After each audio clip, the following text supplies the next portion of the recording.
محمد وعلى آل سيدنا محمد وبارك وسلم. اللهم صل على سيدنا محمد وعلى آل سيدنا محمد وبارك. اللهم صل وسلم على النبي. أعوذ بالله من الشيطان الرجيم. بسم الله الرحمن الرحيم. قد نرى تقلب وجهك في السماء فلنولينك قبلة ترضاها فول وجهك شطر المسجد الحرام وحيث ما كنتم فولوا وجوهكم شطرا وإن الذين أوتوا الكتاب ليعلمون أنه الحق من ربهم وما الله بغافل عما يعملون. صدق الله العظيم. سبحانك لا علم لنا إلا ما علمتنا إنك أنت العليم الحكيم. د دې نه مخکې دا خبره تېره شوه چې د تحویل قبلې ذکر را روان، چې د بیت المقدس نه نبی علیہ السلام ته حکم وشو چې مخ مبارک بیت الله ته واړوه، منګه ستا دپاره مستقله قبله تر قیامته پورې هغه بیت الله شریف وګرځو. او په هغې باندې بیا بعضې قمقلو خلکو اعتراض وکړو چې تا څنګه چلو شو، ړومبې یو خوا مونځ کوي، بل خوا اوس بل طرف ته مونځ کوي. نو هغه دنیا ته الله دا خبره ښکاره کړه چې مسلمانان صرف د خپل رب تابعدار دي، دی د مکان تابعدار نه دي، دی نه د بل څه عبادت نه کوي، دی صرف د خپل رب عبادت کوي او د الله حکم د دې مقصد دی. او چې خپل رب دی ته څه حکم کوي بس دی به په هغې پسې روان یې. نننۍ ترجمه کې دا خبره ذکر کوي چې نبی علیہ الصلوۃ والسلام هر کله مدینه منورې ته تشریف وړو، هجرت وشو، نو ابو داود شریف د عبدالله ابن عباس رضی الله تعالی عنہ پر روایت سره دا حدیث را نقل کړی دی چې نبی علیہ الصلوۃ والسلام تقریبا 19 میاشتې بیت المقدس طرف ته مونځ وکړو، او بیا د هغې نه پس د تحویل قبلې یعنی بیت الله شریف ته د ګرځېدو حکم راغی. نو نبی علیہ الصلوۃ والسلام به بار بار د دې خبرې ارمان او یو خواهش و چې یاره که خدای پاک ما ته هغه پخوانی د آدم علیه السلام نه چې را روانه ده هغه قبلې راته بیا مقرر کړه نو ښه به یې. دی خو لکې یو ارمان و او د هغې دپاره به یې داسې بار بار بره وکتل چې که چېرته وحی راله او دغه خوشخبري ما ته راوړه نو دا به ډېرې اوچته خبره وي. الله وفرمایل چې بس مونږه ستا هغه خواهش پوره کړه او ستا ډېر خواهش و نو بس مونږ له ستا تا ته مونږ دغه حکم د قبلې وکړه. د تحویل قبلې دغه دا دی، نو بعضې کتابونو او مفسرینو لیکلي دي چې یاره د تحویل قبلې حکم دا په ماسپښین کې راغلو او بعضې وایي نه په مازدیګر کې راغلو. نو خبره حقیقت کې د دواړو صحیح ده. ابتدا یې د ماسپښین مانځه کې وشوه چې 2 رکعته مونځ بیت المقدس ته وشو، 2 رکعته مونځ بیت الله شریف ته وشو او پوره مونځ د مازدیګر بیا ادا شو. نو چې کم خلک وایي مازدیګر نو هغې ته دغه پوره مونځ مراد اخلي، او چې کم ماسپښین یادوي نو هغې ته دغه ابتدا اخلي. او تاریخي روایتو کې راځي چې نبی علیہ السلام د بني سلمو په محله کې د بشر ابن برا ابن معرور رضی الله عنه په کور کې تشریف فرماو. هغې به کیدی شي څه دعوت کړو یا هر څه، د هغې کور کې تشریف فرماو او په دغه دوران کې چې کوم دی نو د مانځه ټایم شو نو النبي علیہ السلام هلته د ماسپښین مانځه ته ورغی، نږدې جومات ته چې د محلې کم جومات و د هغې ته ورغی. نو په مانځه دوران کې بس دا آیات نازل شو چې فول وجهک شطر المسجد الحرام. نبی علیہ السلام 2 رکعاته کړي وه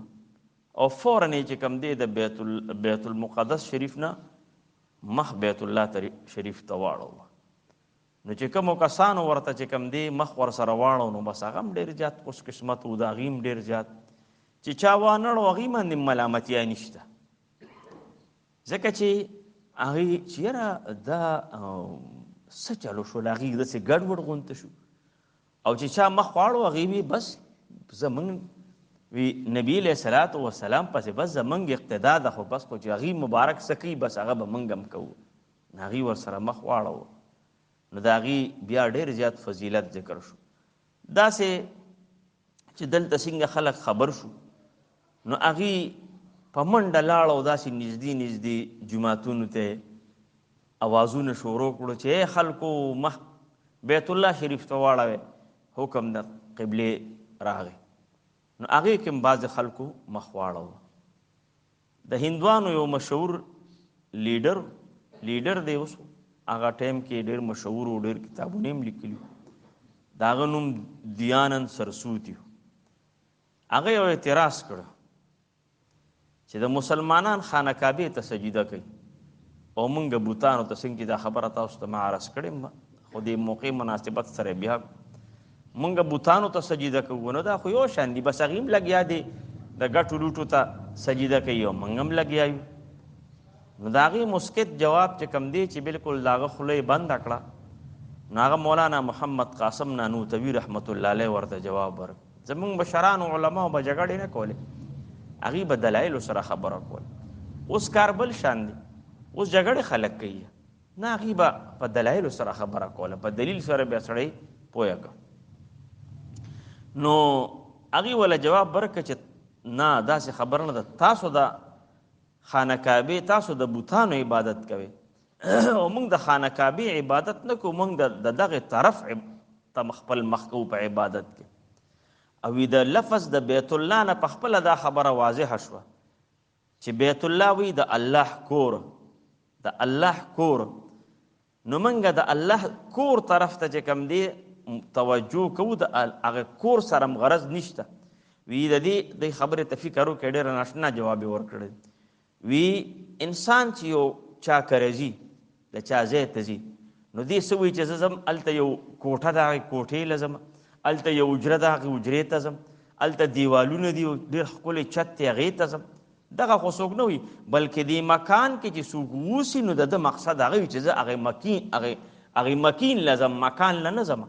یاره هلته د پلاني حاجي صاحب یا زما ملګری دی دوست مې دی خپلوان مې دی زه به د هغه خوا له ځم نو دغه مکان پکې چې کوم دی بې تپوس هسې راغی دقسې موږ که بیت الله شریف ته ځو نو زموږ بیت الله مقصد نه زموږ الله مقصد دی زموږ د الله تبارک وتعالی چې کوم دی موږ د کعبې عبادت نه کوو بلکې زموږ معبود چې کوم دی الله رب العزت دی څنګه چې یو انسان چې کوم دی د یو مکان سره محبت ساتي یا نفرت ساتي داسې د خرابو خلکو ځای دی نو هغې مکان نه اړه بدي یاره دا خو ډېر ښه خلک دی ډېر مبارک ځای دی لوی خانقاه ده جومات دی مدرسه ده وغیره نو دغسې چې کوم دی د بیت الله شریف د خانه کعبې عزت او تکریم دا د الله په وجه سره دی وی دا د غور خبره ده چې څنګه الله تعالی د طرف نه پاک دی وی بل دا خبره چې الله تعالی ته طرف نشته چې څوک دا نشي ویلی چې الله تعالی دې طرف ته دی نو وی دغسې انسان کې چې الله دا روح پیدا کړی دی نو د دې روح هم څه طرف نشته لیکن بل طرف ته د دا بدن چې کم دی بدن دا مادي دی او مادي چې کم دی د مادي سره تعلق ساتي نو د بدن تعلق یې د خانه کعبې سره برابر که او د روح تعلق یې د خانه کعبې مالک سره برابر که خبرې ته فکر وکړې روحاني طور د الله رب العزت سره ستا تعلق دی چې د هغه هم طرف نشته او د روح هم طرف نشته ستا روح ستا مالک او خالق الله دی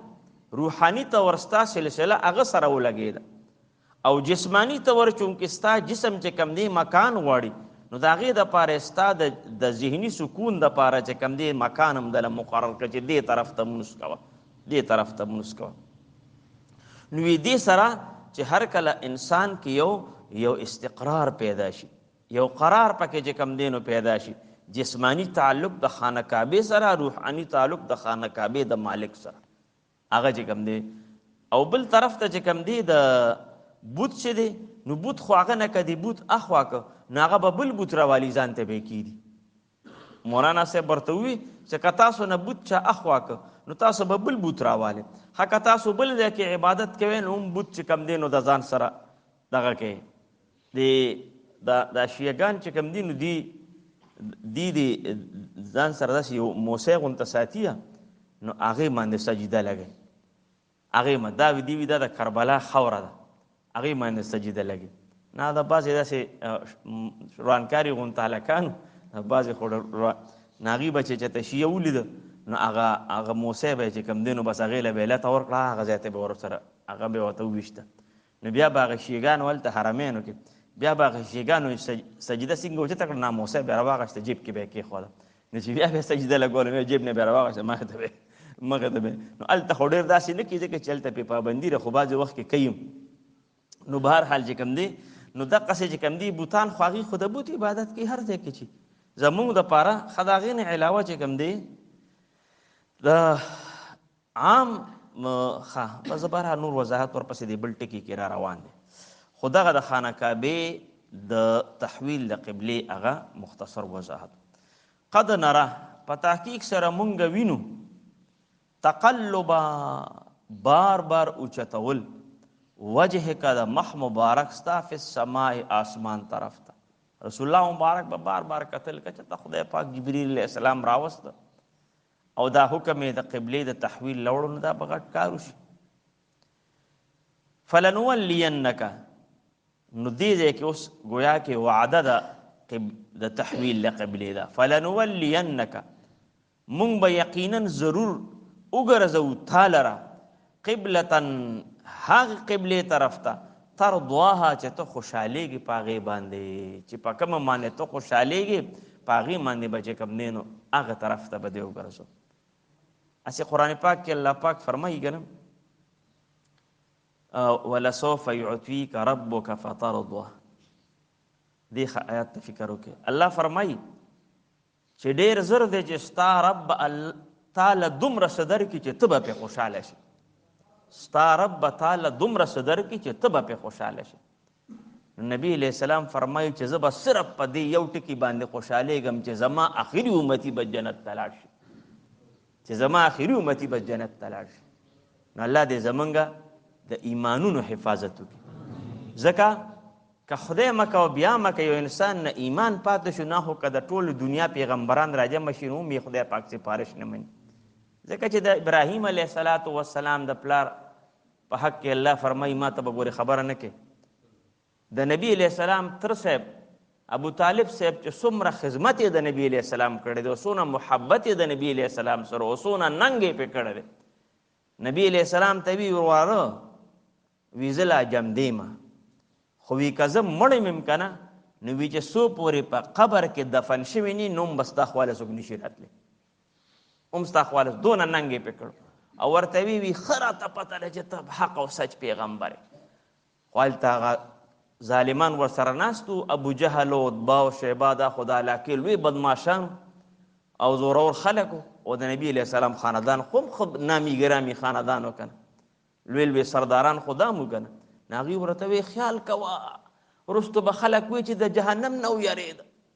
دغه درواره په دین باندې چې کوم دی ایمان راوړ خلک به در پسې خاندي. نو د ایمان چې نی اخو خبره بل شان ده، خو چې ایمان وي نو بیا چې دی نو نبی علیہ السلام وایي چې زه به الله رضا کېږم چې زما آخري امتي چې کوم دی جنت ته لاړ شي. واسې دې ځای کې یو اضافي خبره مې درته کومه. زمونږ نیکه صاحب رحمت الله علیه الله دې ستاسو د مشرانو کشرانو ټولو سره وبخي او ځکه چې زمونږ یې ډېر لوی تربیت کړی دی، ډېر لوی تربیت کړی دی. الله دې د هغې یو ویښته په جنت کې هغې به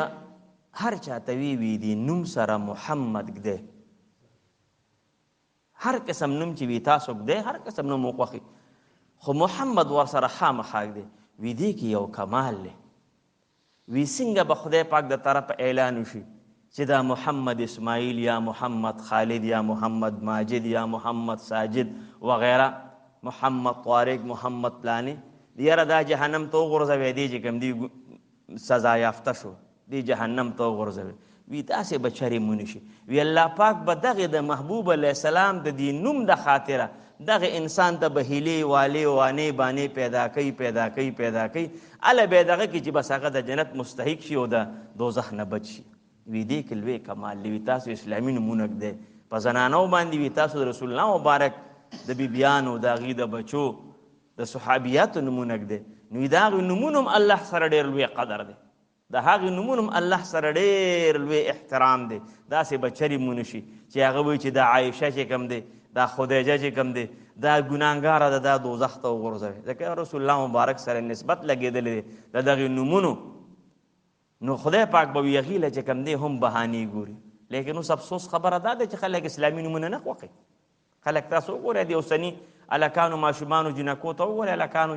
داسې نومونه دي چې خدای پاکه دا خو نه معنا لري او نه مطلب لري، خو بس یو اواز یې جوړ کړي یا او بس وي دغه هم چې کوم دی نو هغه نوم شو. نوم کم از کم ښکلي نومونه کم از کم زمونږ د ترجمې دا ملګري چې کوم دي چې مونږ خو پې عمل وکړو که نه چې مونږ ونه کړو نو بیا خو زمونږ دا ناسته هسې بس لاړه. فلنولینک نو بس زر دی چې مونږ به ضرور وګرځو تا لره قبلة هغې قبلې طرف ته ترضاها چې ته پې خوشحالېږي. فول وجهک نو بس اوس حکم فورا راغی، حکم راغی فول وجهک پس وګرځوه مخ مبارک خپل شطر المسجد الحرام په طرف د مسجد حرام د بیت الله شریف، د بیت الله شریف باندې نبی علیہ السلام دې حکم سره وي ډېر زیات خوشحاله شو او ډېر د الله شکر ادا کړه. وحیث ما کنتم کوم ځای کې چې تاسو، شطر چې کوم دی شطر د دې یو معنی د نیم نوم، لکه الطهور شطر الایمان، پاکی چې دا صفائی دا ایمان حصہ دا یا نیم ایمان دی که نه. نو شطر یو معنی نیم دی نصف، او د شطر یو معنی حصم دا جزء، او د شطر یو معنی طرف هم دی طرف. دلته د شطر معنی طرف دی. عبدالله ابن عباس رضی الله تعالی عنہ فرمایي چې په مسجد حرام کې دننه څوک مونځ کوي نو هغې به کعبې شریفې ته مخ کوي، دا د هغې دپاره فرض دی. دا الته ستا دپاره مشرق و مغرب فرض نه دی چې ګنې خامخا به مغرب طرف ته مخ کوي، نه بس کعبې ته به مخ کوي که هر طرف ته ولاړی. او د کعبې شریفې نه چې بهر کم خلک دی نو هغې به بس مسجد حرام طرف ته مخ کوي چې مسجد حرام ته چې کوم دی مخ راځي. او بیا دور دراز علاقې لرې لکه مونږ چې مونږ به صرف د مسجد حرام هغه طرف چې کوم دی بس هغه طرف ته به مونږ صرف مخ کوو چې هغه طرف ته لکه قبلې طرف ته مسجد حرام دی. نو اوس دا پته نه لګي چې مسجد حرام دې طرف ته خدای خبر پسونو مینه زمونږ نه لرې دی او که دې طرف ته لرې دی، خو دې طرف ته دی بس مونږ به هغه طرف زمونږ دپاره چې کوم دی نو بس قبله ده. فولوا وجوهکم وګرځئ مخونه خپل شطره په طرف د بیت الله شریف. وان الذین او بشکه هغه کسان اوتو الکتابه چې ورکړی شوی دی ورته کتاب لیعلمون هغوی پوهیږي انه الحق چې بېشکه دا حکم حق دی من ربهم د طرف د رب د دینه چې کم الله والدي په زړه کې کلک ایمان دی هغوی وي بس آمنا واستغفر بالکل ټیک دی دې کې خو څه خبره نشته.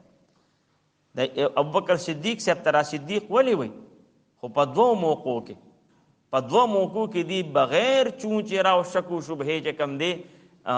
د صداقت اعلان وکړو. یو دا چې کله ورته ړومبي اطلاع د نبي علیه السلام د نبوت ورسېده وی تا ته پته ده هغه ستا هغه ملګري خو بل شان خبرې کوي څو وي هغه وایي چې زه پیغمبر یم وی هغه دا خبره کړې ده وی چې هغه کړې وي بالکل حق او سچ یې ویلي دي زما په ایمان دی زه یې منم. نو او دویم چې کله د معراج خبره راله معراج نو یو کس په منډه منډه د پسې لاړ وی راشه هغه خو بل څه وایي وی څه وایي وی دا وی زما په بالکل ایمان دی زه یې منم وي زه د دې نه غټه خبره منم که د دې نه غټه خبره وي نو د هغې نه پس پې دا صدیق نوم چې کوم دی بیا پوه شو. وما الله بغافل نه دی الله پاک ناخبره عما یعملون دا هغه څه نه چې دی یې کوي دا چې خلک داسې زړور لګیا یو مونږ ګناهونو کې مخلې ورکړي الله وی ګوره زه بې پروا نه یم نه ناخبره یم نه ما ته پته نشته او دا خو بس ما درته لږ ورته موقع در کړې ده خو د دې موقع نه غلط پیدا انسانه ما اخلا. اعوذ بالله بسم الله. قد نرى قد یقینا وینو مونږه تقلبا بار بار اړول وجه کا د مخ مبارک ستا فی السماء په طرف د اسمان فلنولینک نو مونږ به ضرور وګرځو تا لره قبلة هغې قبلې طرف ته ترضاها چې ته خوښی هغه ته پې خوشحالېږي. فول وجهک پس وګرځوه مخ مبارک خپل شطر المسجد الحرام په طرف د مسجد حرام د خانه کعبې. وحيث ما كنتم کم ځای کې چې تاسو فولوا وجوهکم ګرځوي مخونه خپل شطره په طرف د بیت الله شریف وان الذين بشک هغه کسان اوتل الكتاب چې ورکړل شوی دی ورته کتاب لا يعلمون خمخ پویږي انه الحق چې بشک دا کتاب حق دی دا حکم حق دی من ربهم د طرف د رب د دینه وما الله ندی الله پاک بغافر نا خبره عما يعملون دا غسنه چې دی کوي صدق الله العظیم دا وکیل صاحب دی لګه خوردار وړي دا بل ورځ په دینه یې راشو یو منټ نیم خیر دی سار شی بس دا زر زر تا کې صدق الله العظیم دا بند کې بچي